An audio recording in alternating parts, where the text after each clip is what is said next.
Bom dia para cada uma das pessoas aqui presentes, bom dia para os que estão nos assistindo e que vão participar dos debates.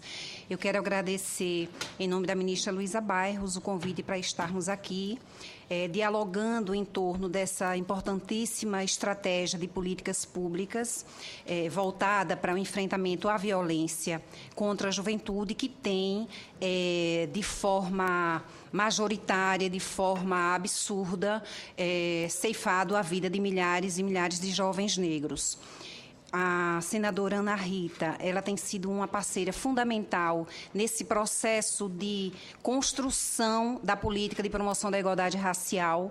Nós estamos no 10º ano de existência da CEPIR, e tem sido uma experiência para dentro do próprio governo federal, uma experiência muito nova, uma vez que o Estado brasileiro passou centenas de anos para reconhecer a dimensão do racismo como um viés estruturante das relações sociais e relações étnico-raciais no Brasil. Então, falar sobre a violência contra a juventude negra, e aí eu peço, por gentileza, para reproduzir o material ali, tem sido para nós fundamental. Nós vamos, na verdade, estar compartilhando com a Fernanda Papa, né, e a Ângela Guimarães, as informações sobre o plano, mas antes disso eu gostaria de saudar toda a mesa, os companheiros que estão presentes, as companheiras que estão aqui presentes e, de modo especial, a Secretaria Nacional da Juventude, no trabalho que nós estamos realizando junto à Ângela Guimarães, junto à Fernanda Papa, Severine Macedo também. E gostaria de, em nome dessa saudação, agradecer mais uma oportunidade de estarmos enfatizando o que tem sido a ação do Plano Juventude Viva. Antes da apresentação, e aí também já como elemento da própria apresentação, eu estava falando dos 10 anos de CEPI, eu estava falando da importância e do ineditismo que o Estado brasileiro está tendo que trabalhar ao reconhecer que a violência contra a juventude, então, políticas públicas para a juventude, se torna uma matriz fundamental do governo Dilma, a partir desse processo implementado há 10 anos atrás no Brasil, e também o reconhecimento do racismo e das desigualdades raciais como um viés norteador de políticas públicas. Então, essa conjunção de reconhecimento da necessidade de políticas públicas para a juventude, dos direitos da juventude, que decorre de todo um processo de mobilização da juventude no país, com a forte presença da juventude negra, do movimento negro, das mulheres negras, das mães negras, e a gente vai e desemboca na construção de uma estratégia dentro do Fórum Direitos e Cidadania da Presidência da República para a construção, a elaboração do que vem a ser o Plano Juventude Viva. Então, eu gostaria de ressaltar esse aspecto mais geral, porque, na verdade, ele é uma espécie de pressuposto do momento que nós estamos, a conjunção do reconhecimento de políticas públicas para a juventude e do reconhecimento da dimensão racial para dentro das políticas desenvolvidas pelo Estado brasileiro. Por gentileza, próximo.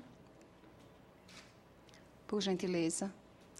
Então, nós tivemos, e aqui na mesa está o pesquisador Júlio Jacobo, que tem tido um trabalho formidável aqui no Brasil, com os dados que ele vai apresentar do mapa da violência.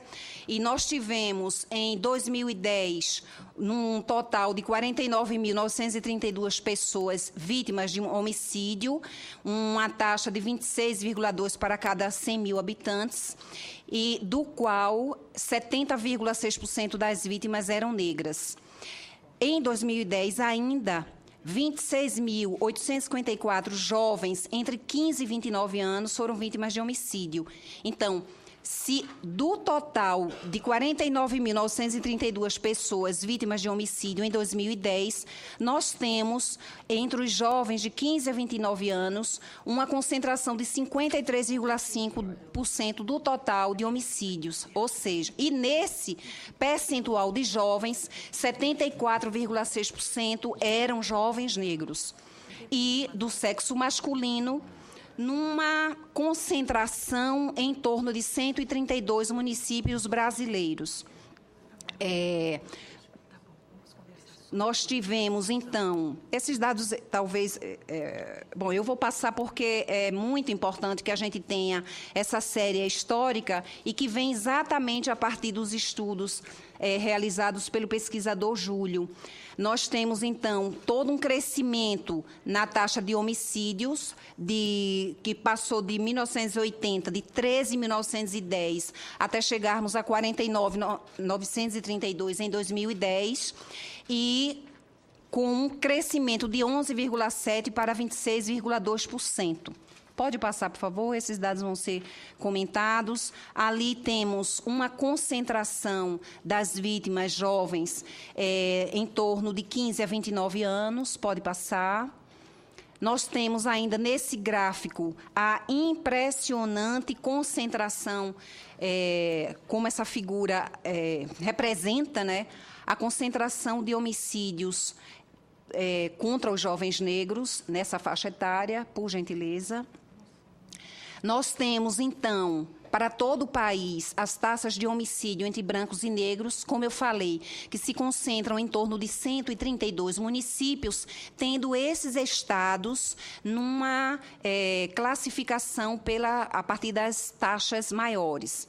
Então, não foi à toa que iniciamos o Plano Juventude Viva em 27 de setembro do ano passado em Alagoas, exatamente por ser o estado com a maior taxa, e aí vocês verificam para o conjunto dos estados brasileiros, onde esse fenômeno, de fato, senadora, se tornou um problema tanto de saúde pública, quanto um problema para o conjunto das políticas públicas, porque atuar contra a violência que atinge a juventude negra implica necessariamente numa articulação das políticas sociais, de educação, de saúde, cultura, as questões territoriais, porque são os territórios mais vulneráveis que também acabam concentrando a morte desses jovens. Então, há algo também que está sendo construído para dentro, a partir do governo federal, que é reconhecer o fator multifacetário da violência que atinge a juventude negra, que diz respeito a esse conjunto de políticas públicas. Qual está sendo o nível de acesso por parte dessa juventude às políticas de educação? Nós estamos fazendo 10 anos da 10639, mas nós ainda carecemos de uma implementação plena da lei. Nós ainda temos uma evasão dessa juventude, exatamente no ensino médio, é onde os jovens evadem. E nesses jovens, a maioria são jovens negros que não conseguem ser inseridos, ser incorporados a partir de determinadas metodologias que não reconhecem o seu pertencimento étnico-racial e acabam por um conjunto de práticas facilitando a evasão desses jovens. Então, a educação continua sendo um desafio, embora o Plano Juventude Viva tenha trazido, junto ao MEC e às secretarias estaduais e municipais, essa necessidade de reconhecer a dimensão da escola, da educação. E o Espírito Santo em segundo lugar, acho que é bom. O Espírito Santo, sim, o Espírito Santo, o estado da senadora, está em segundo lugar. Senhor presidente. Acredito que o próprio... Como vai, senador? Tudo bem? O próprio pesquisador Júlio, ele já vem trazendo o Estado do Espírito Santo para um conjunto de indicadores em relação à violência. Eu vou pedir licença à Ângela, nossa convidada. Viu, Ângela? A gente vai descontar seu tempo. Vou conceder a palavra ao senador Wellington Dias, que é membro dessa comissão e que tem se dedicado também a este tema, este assunto, e que ele vai ter que se retirar mais cedo em função de uma viagem. Aí eu gostaria de conceder a palavra para ele. Não, Ângela, primeiro, meu perdão aqui. Apenas para me justificar, presidente, nós estamos recebendo a visita de uma equipe do governo federal num tema que eu estou acompanhando lá no meu estado e, infelizmente, pela grandeza desse tempo, mas o pessoal da minha equipe vai ficar aqui acompanhando. E eu queria destacar duas coisas. Primeiro, parabenizar aqui, através da Ângela, o trabalho, a importância que a gente tem, desde o governo do presidente Lula, de ter criado uma política específica. Eu sei que no Brasil a gente tem um grande debate sobre o tamanho do Estado. E eu sempre faço aqui uma reflexão olhando para o custo em relação às receitas ou em relação ao PIB. Historicamente, a gente tem reduzido bastante. Nós já alcançamos algo em torno de 8% do PIB de despesa de pessoal e hoje é algo em torno de 4,5%, o que mostra que, na verdade, é ao contrário da percepção da população. Mas apenas para justificar a importância de ter uma área específica para cuidar dos temas da mulher, para cuidar dos temas de negros, índios, enfim, e outras populações mais fragilizadas, e eu não poderia perder essa oportunidade de tratar sobre isso. Também para destacar, o meu Estado desmontou um mito. Durante muito tempo se trabalhou uma ideia de que a violência era vinculada à pobreza. Nós alcançávamos ali no começo desse século o pior indicador de renda do Brasil. Hoje já ultrapassamos 2 estados, e eu espero que eles cresçam também,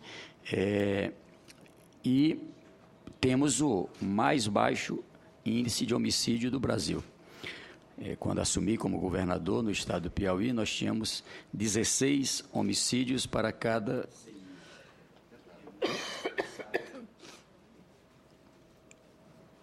E temos alcançado aí hoje algo em torno de 9, 10 homicídios, disputando sempre com Santa Catarina.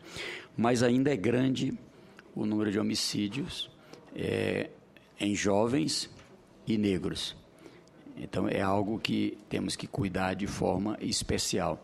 E isso, na minha opinião, parece uma coisa filosófica, mas ela tem muito mais a ver com uma cultura de paz. Ou seja, você tem lugares do Brasil, eu viajo muito, cito Alagoas, eu acho que o Espírito Santo não deve ser diferente, em que as pessoas resolvem as coisas na bala, como se diz no Velho Oeste, resolve...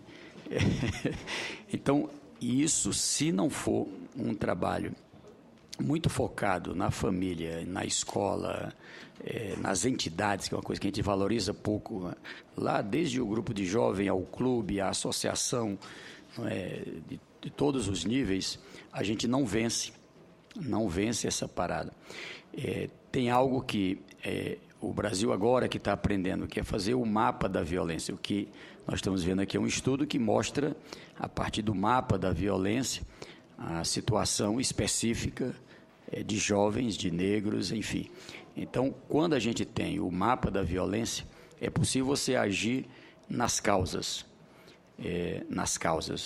E muitas vezes a gente induz a população, aqui mesmo no Senado eu escuto muito debate, mais polícia, mais arma, mas se a população de repente queria ter um policial armado de metralhadora até os dentes na porta de cada um, às vezes se passa essa ideia, e isso só amplia a violência.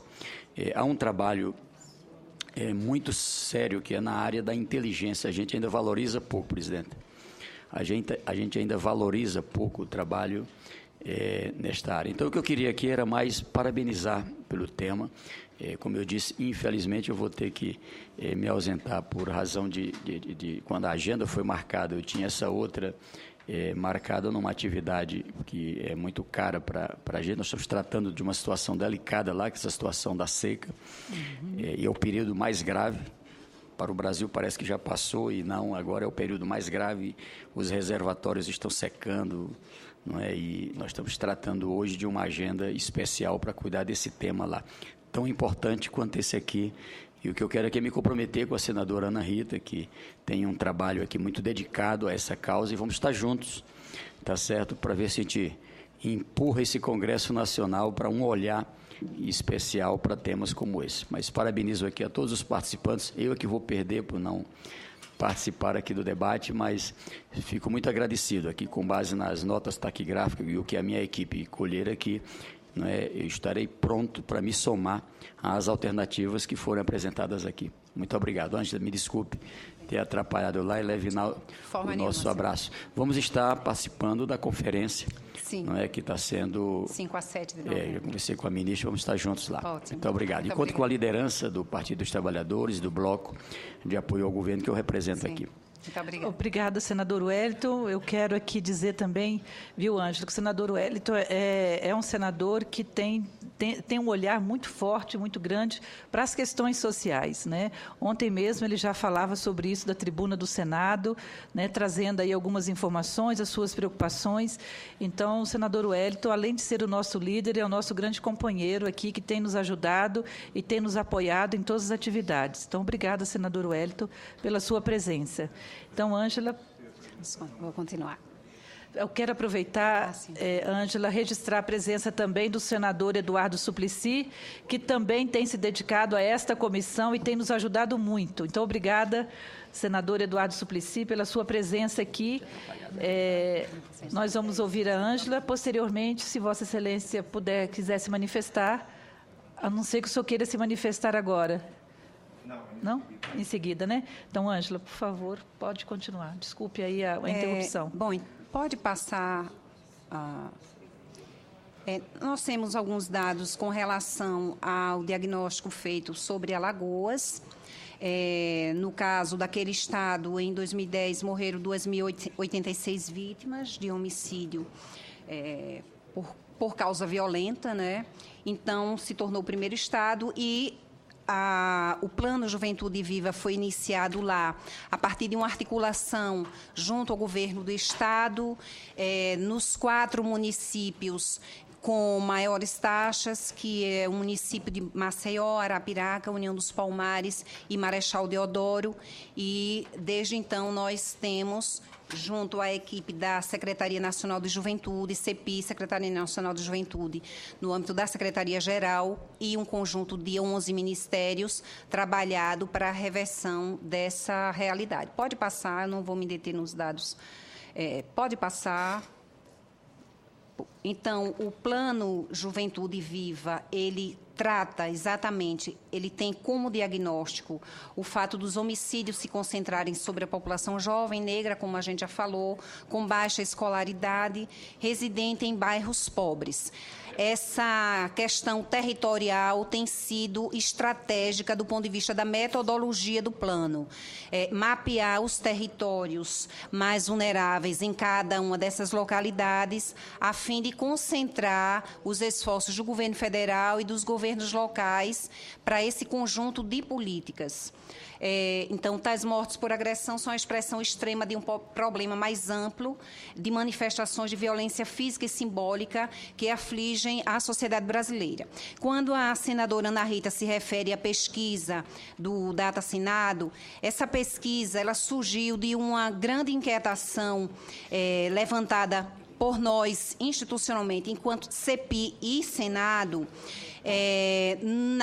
a partir da seguinte questão: o que é que traz, o que é que explica uma espécie de naturalização em relação à morte da juventude negra? Por que ao cair um corpo de um jovem negro, e não cai só um, todos os dias caem vários, por que ao caírem vários corpos de jovens negros, isso não impacta na sociedade brasileira, na proporção desta morte? O que é que explica uma espécie de ação ou de atitudes justificadoras de que este jovem negro necessariamente estaria cometendo um crime, justificando aí, nesse discurso, inclusive muitas vezes midiático, a sua própria morte? Então, a pesquisa ela foi gerada exatamente para identificarmos qual é a opinião pública sobre essas mortes. Por que a morte de um jovem branco impacta, e aí a pesquisa trouxe esse sinalizador, por que a morte de um jovem branco causa um impacto muito maior do que a morte de milhares de jovens negros? qual é o significado que nós precisamos dar num país com 350 anos de estrutura nas relações étnico-raciais, onde o ser negro foi destituído da mesma humanidade que o ser branco.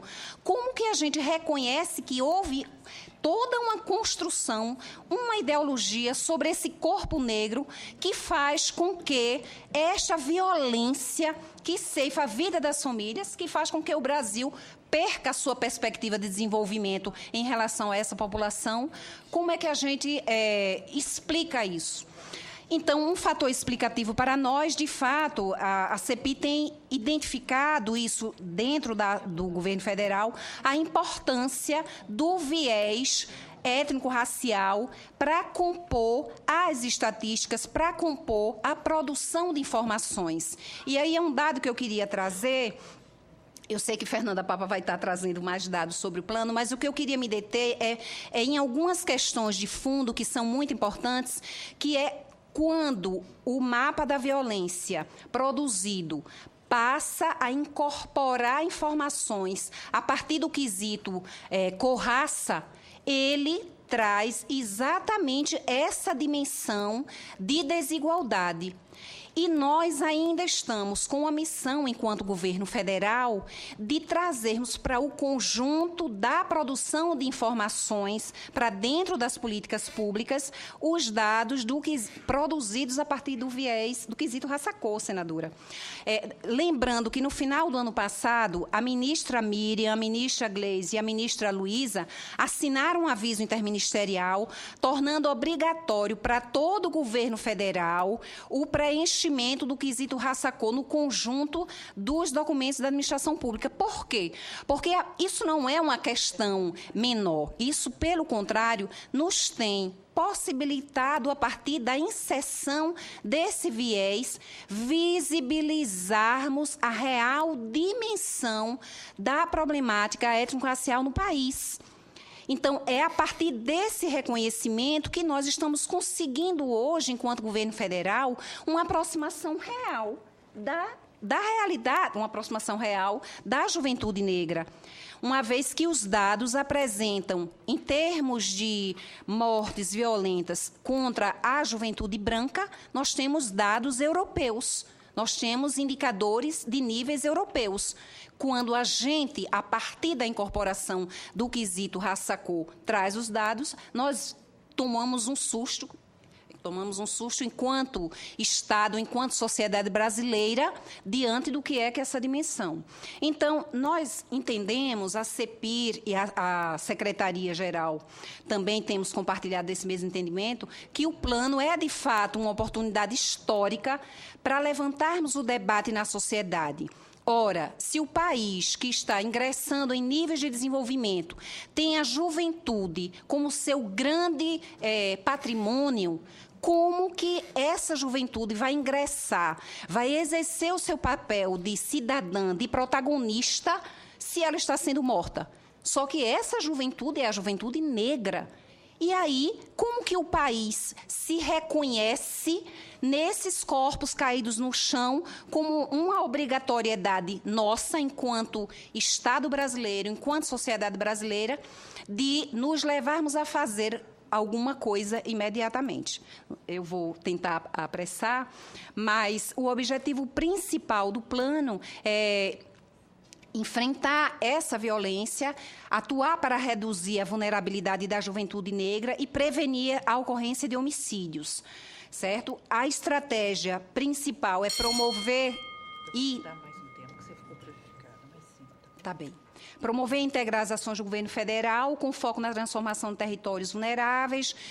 E aí vem na criação de oportunidades de inclusão social e autonomia para os jovens nesses territórios selecionados e também a partir do enfrentamento ao racismo nas instituições. Por gentileza, pode passar. São 4 os eixos estruturadores do plano: desconstrução da cultura da violência, e aí vem os resultados dessa pesquisa de opinião que a senadora destaca. Como que nós poderemos atuar para trabalhar para superar a desumanização existente no cotidiano das práticas sociais sobre esse jovem negro. É preciso mobilizarmos os atores sociais, é preciso defendermos a vida desse jovem negro. No eixo 2, no segundo eixo, que é a inclusão, oportunidades e garantia de direitos, aí está acontecendo uma articulação em torno desses programas setoriais, criando oportunidades também para esses jovens, a transformação dos territórios e o aperfeiçoamento institucional, que tem sido um eixo de mais concentração das atividades da CEPI, esse o primeiro, porque nós precisamos, de fato, mudar a cultura institucional em relação ao reconhecimento dos direitos da juventude negra.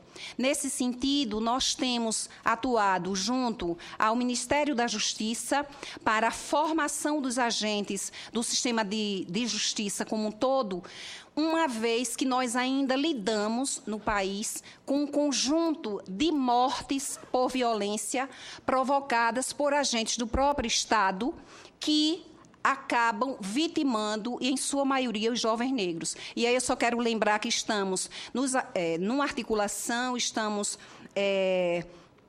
apoiando a aprovação do PL 4471, que está tramitando na Câmara dos Deputados, que exatamente combate os autos de resistência, que são uma espécie de justificativas para o homicídio, para essa violência, sem que haja investigação por parte de quem comete, de quais as causas. Por gentileza, então... pode passar.